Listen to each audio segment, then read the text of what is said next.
Hey guys, it's Lucid. Welcome back to another episode of Early Age Mekone in Black Swan. It's turn 9, and let's see what we got. So far, expansion's been going pretty well. Scales expansion is always a little risky. Message from Sarumantia. Words, so many of them, I can't. Yeah, I feel the same way a little bit, buddy. A message from Rus. So, one night, Oleg have too much vodka. Oleg have too much vodka. Now, I know you think, but Rassi, this now nearly all bear stories start. Alright, this how nearly all bear stories start, and you're right. Oleg had just finished killing many savages who drank ale instead of vodka, but in aftermath realizes favorite beer missing. Favorite bear is missing. So Oleg venture out into the cold with warmth of vodka to find Bobo. After many hours of searching in the wood, he finds strange sight. Bobo had found friend. Bobo and friend dancing funkiest dance Oleg ever seen. So Oleg and Bobo and Bebe come back to camp in the wee hours of the morning and show General. Bobo and Bebe put on a show they have never seen and impressed such that we use dancing bears as part of evasion force and army. Nevertheless, needless to say though, did not work so well. Bears only have feet on vodka, and bear and vodka become something like circular windstorm of bear. Perhaps there's a word that for this I'm missing. Oh. Okay, message from Zabalba. Wait, Olmish send some weird letters. Can someone get a messenger to actually tell us these things? Do you know how hard it is to read letters through echolocation?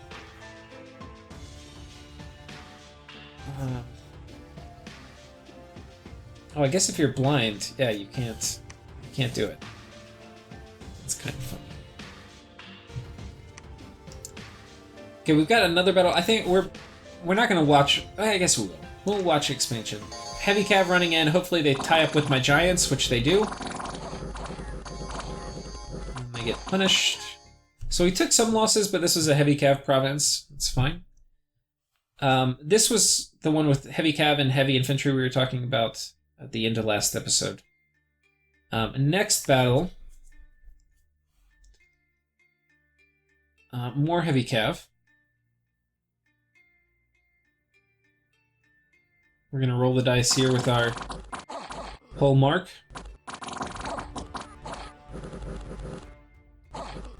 Yeah, these pole marks surrounded by Peltas do pretty good work. Okay, we lost one Peltas, pretty good. That's about the cheapest, in terms of attrition, it's probably our cheapest expansion so far. We killed 3 brigands. And we are using this guy to patrol our capital, because our unrest got a little bit high.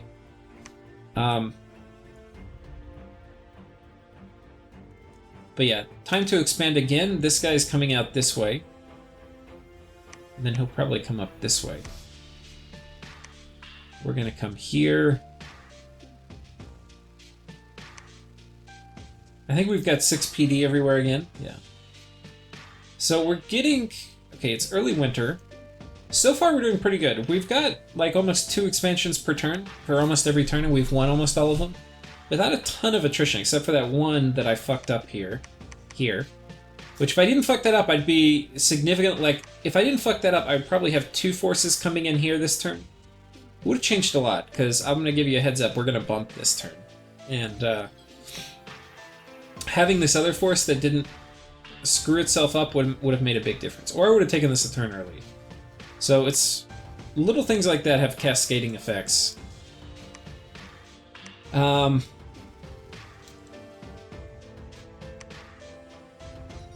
getting more Gerontes as we kind of save money. Eventually we're going to switch to the cap-only stuff. We definitely don't want our cap making non-cap-only stuff for much longer.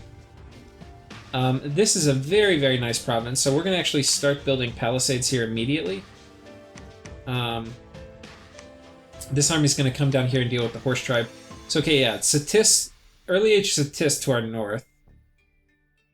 I forget who's over here. I think this is Machaca, actually. So that's that. Let's go ahead and do turn 10.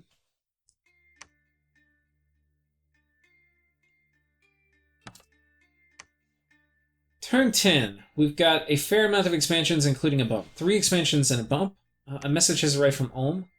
All property relations in the past have continually been subject to historical change, consequent upon the change in historical conditions. The Pantocrator Revolution, for example, abolished feudal property in favor of pretender property. The distinguishing feature of socialism is not the abolition of property generally, but the abolition of pretender property. But modern pretenders, private property is the final and most complete expression of a system producing and appropriating products that is based on class antagonism, on the exploitation of the many by the few.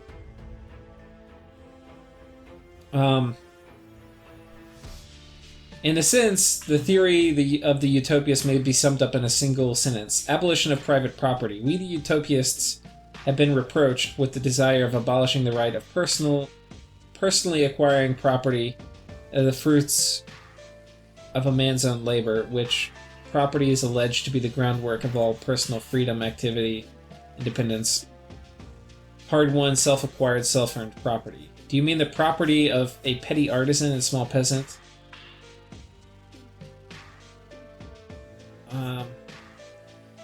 There's no need to develop personal property, only property of pretenders. So, man, it's kind of getting at my goat. All this political talk. Actually, I might say some things about that throughout the course of this episode. We'll see.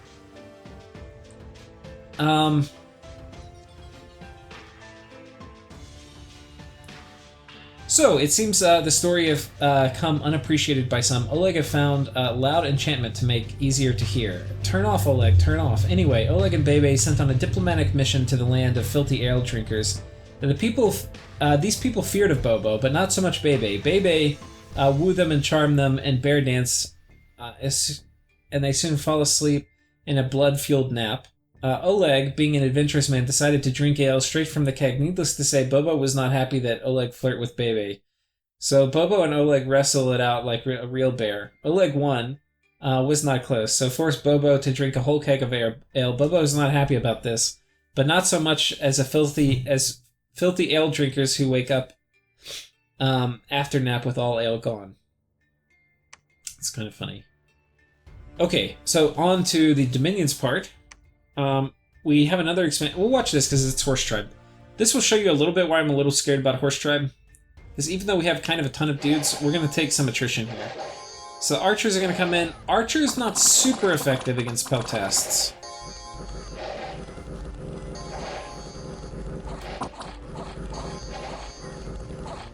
It occurred to me I may have had some audio feedback on my past videos because I had my speakers on in addition to my headphones. So yeah, we lost 5. Okay, Machaca is coming in here, and let's see what they've got. So Machaca's got some archers, an elephant, and then some of these guys. A crippled elephant, that's cute.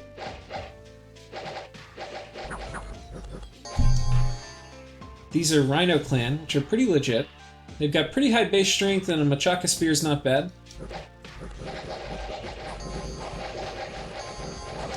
Definitely better than these guys, who have like a little shitty spear that does 13 damage. 17 piercing is a lot more than 13 piercing. Okay, let's see how we fare against them, because we bump them right next. And I think I remember what happens here. I think our Polemarch gets surrounded, and then bad things happen to him, because 17 piercing is definitely enough to go through 21 protection.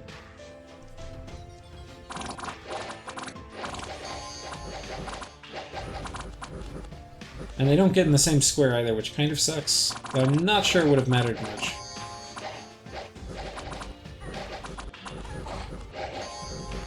So anyway, rip.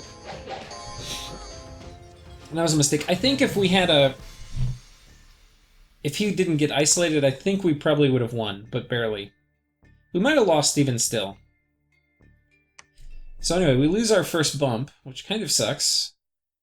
But again, if we had our other troops from that failed expansion, that we probably would have won that. Where we just didn't script our army. So anyway, that's why those things matter. We win that one. Okay, a Secretarian movement. Where the hell is that? I don't even remember this. Right here? Okay, I gotta patrol this out at some point. I have to remember to do that. A renegade wizard was found and hanged. We got his lab with 12 nature gems, which is nice. I don't know if I need a lab here. I'm not gonna... If I ever put up a temple, I could get shamans. These guys stealthy. So we're gonna go... Okay, we also see Machaka's Pretender. He's got a Myrmecolia. I have no idea how to say that. But it's a half lion, half ant as a Pretender, which is kind of cool. I don't know if I've seen that before. Which he appears to be using to expand, which is also kind of cool. I don't know if we could see their bless from this. Let's go check out.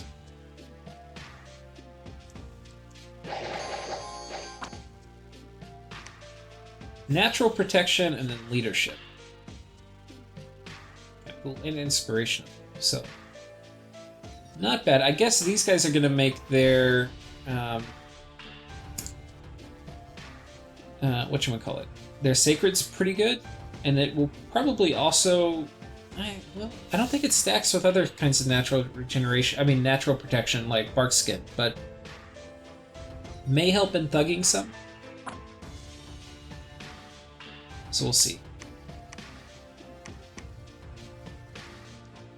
I think EA Machaka is definitely a nation that can do scales expansion too. So I don't know. I don't really like doing awake expanders, if you hadn't noticed. I mean, I have done them before, but I think like if you're doing it, you need to have something really good in the mid game you're working for that you don't have in the early game. Because like if you're playing a nation where you need to do that, that means you have like shitty troops, and then it's like, why are you playing a nation with shitty like things that are so shitty you can't expand reliably? I mean, you can do it with bliss expansions and stuff. So anyway, we'll see. We don't see. Okay, we do see a little bit. It looks like coal. Well, okay, it's winter.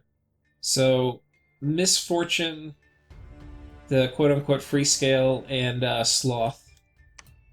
We're going to expand up this way. I don't think he's going to move this way, but if he does, we're going to have a... I'm getting this guy this turn, and he's going to be able to lead these guys, and then we're moving in a small force here, and then they'll be able to converge on this province next turn. I don't think he's going to push it this way. What I do expect is there's a decent chance we may bump. And we're going to actually do a similar thing where I've got this guy out in front, but he's going to have a lot more bodyguards, and I think that'll make the difference while we've got all these javelins coming down. So we'll see if we bump here, but I'm fine with him having this. I mean, it's like 3 away from my capital, so I'm actually okay with that. I feel like I've expanded pretty well in other directions, so...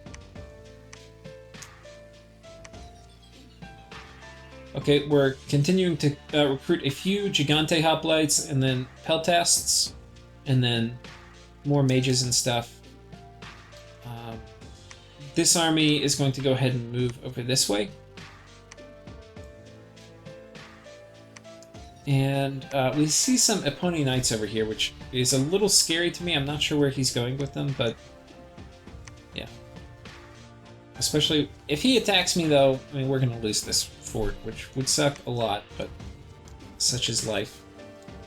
I think that is it for this turn. Let's go ahead and go to the next turn, turn 11.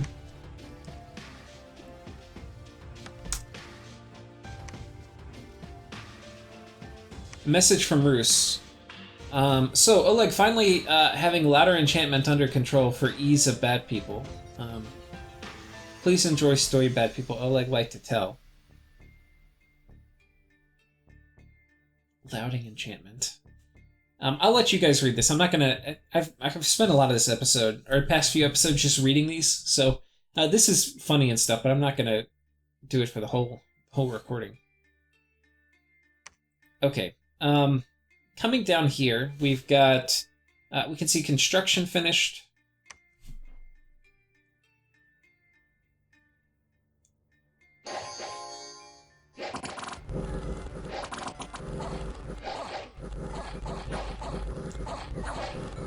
Okay. A tiny bit of attrition here, and then we expand here. Importantly, we did not bump Machaca, which is something I thought was going to be likely.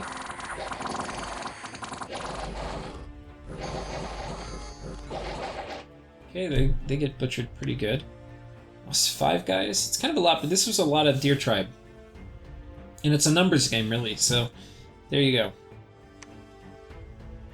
Lost 5 defense, fuckers. So our Peltas get promoted. If you haven't seen, here's what they get promoted into. They're not slaves anymore, so they cost more money, which sucks. I'd kind of rather keep them as Peltas, so I don't really value the promotion.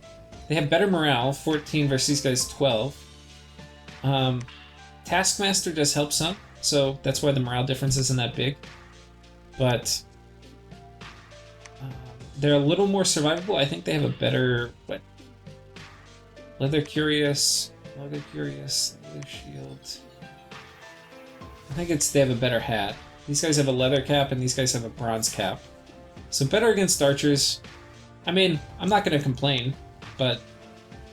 I mean, I'll complain a little bit, not complain a lot. How about that? Now this is Marverni's. We're going to go ahead and patrol here. There's not really many more places for us to expand to in this direction. We can see Machaca moved up this way. So we're going to go ahead and converge here. We're going to go ahead and patrol here just to keep unrest down. And basically we're going to have to get ready to take our hardest 2 provinces here and here, and we may choose to take this one if we can. But I have a feeling Caleb's going to take that. Caleb may also take this one. I think this one's probably mine. Lanka, who's down here, has agreed to give me this one too. I'm sure he's not terribly excited about attacking into Horse Tribe either. So, shitting out Peltasts, making pole marks. We've got this guy over here, site searching. He's also going to build a temple and lab. This guy's been rushed over here, so by the time this finishes, we'll be able to start putting up labs and temples and stuff.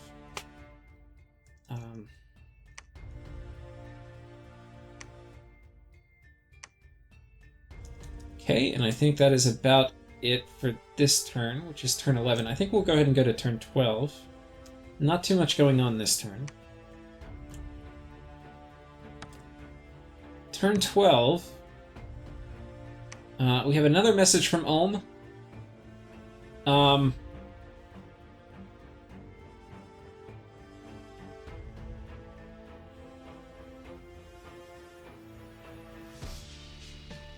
Yeah, I haven't read all this, but if you want to read it, there you go. A message from Caleb. Yay, story events. Every turn my one province gets attacked by undead. Because story. That's funny. I don't know what story event that is. I actually should ask. More from the Bebe and Oleg diaries.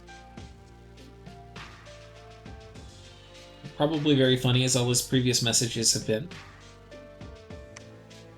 I really think it's funny. He's making fun of like ale drinkers when they drink vodka. So, search for magic sites, did not find them. We have a battle in Gwendolyn.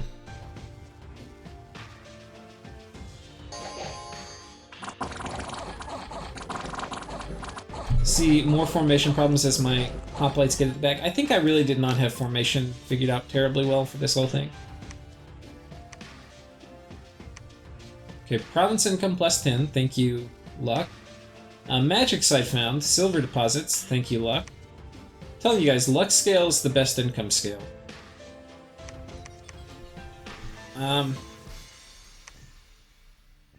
What were the silver mines? Here, in the mountains. So, okay, 40 more gold a turn, not bad. Kalem took this. Machaca's army rolled out somewhere. I'm not sure where they went. Maybe they went up here? I know this was not the force that killed all those elephants. These guys would get murdered. So it was clearly a larger force where he suffered, I think, significant attrition, if I had to guess. Now, I don't see a lot of people retreating here. Maybe these guys did. I'd be really impressed if that's what happened. Because nobody retreated. So maybe these guys did take it. I was pretty scared about that province.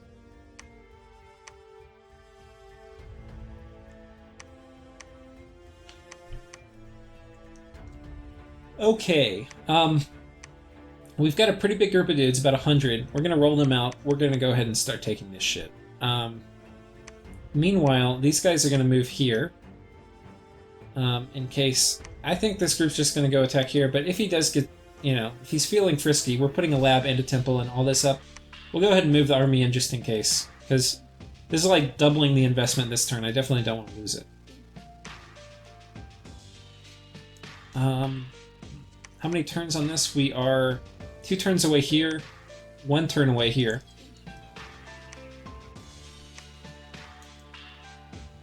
And we haven't really talked about research yet. We got construction too. This is going to open up alquils, which I can't remember if I've made any so far. I don't think so. We're going to make them soon. I have some air gems I built up. I have kind of shit air income though. So construction 2, we also needed to get Legions of Steel. So first priority after construction 2, these priorities might not be 100% right, but I went Conjuration 3 because, like Earth Elementals and stuff. I potentially can also do Fire Elementals. So those would both be handy to have in a war. But it also gives me Earth Power so that I can spam out Legions of Steel and Strength of Giants. So those are my next targets. Construction 3, I'm actually going to probably get rid of that Construction 4. We'll go Enchantment 3 for Strength of Giants, and then Construction 4. Yeah, so that's kind of the plan. I think I'm not sure, but I'm probably going to attack Calum. And the reason is because Calum has like a very strong mid-game spike. And I don't have great answers to a lot of the stuff Calum can do in the mid-game. Like, I don't have easy ways to mass magic weapons. I have these guys who have magic weapons. But yeah, I don't have easy ways to do magic weapons for Fog Warriors. And fighting Calum can be just horrible.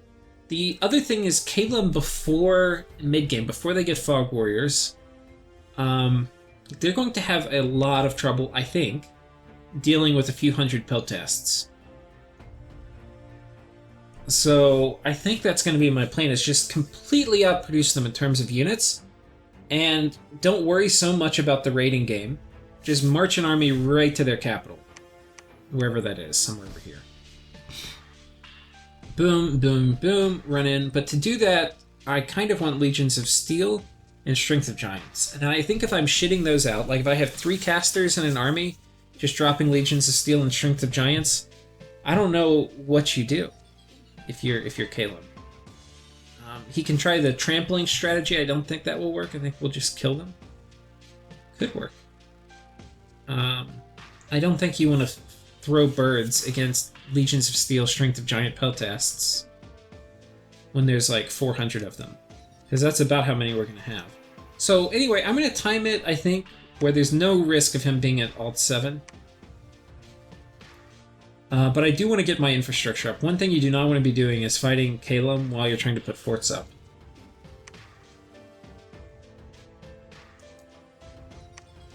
The other thing potentially is I can thug against him too, like especially behind PD. Like having these guys can probably thug against birds pretty well. Just guessing. I mean, we'll have to see, but I expect summon Earth Power, Iron Skin. Now you might say they can't do summon Earth Power, but they can. You should give them an Earth Gem. So 1 Earth Gem, summon Earth Power, Iron Skin. And then if they have a brand and some armor, I don't think birds are going to be able to kill them. But I can't build brands yet. Or I could give them poison gear and just have them poison everybody.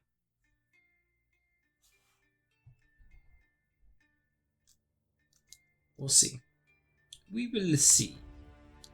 But anyway, I think that's it. So we're through the first year. Our count of provinces, we're at 1, 2, 3, 4, 5, 6, 7, 8, 9, 10, 11, 12, 13, 14, 15, 16, 17, 18, 19. 19.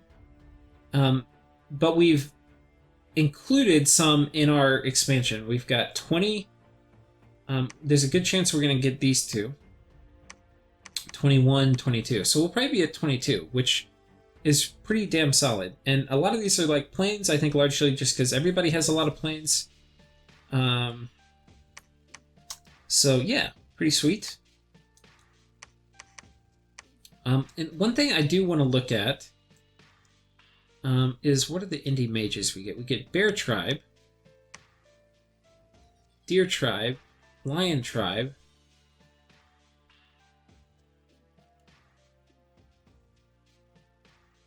Deer Tribe again.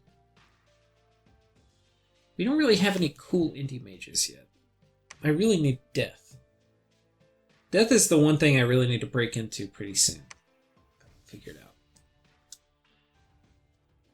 Obscuro, the Hidden Master. Anyway, that is it for this turn. Hope you guys are enjoying the series so far. I know it's kind of been just a little each episode's a little bit the same because we're just doing Peltast expansion. But in the next 15 turns, we'll probably have a war. I don't know exactly when it will be, but stay tuned.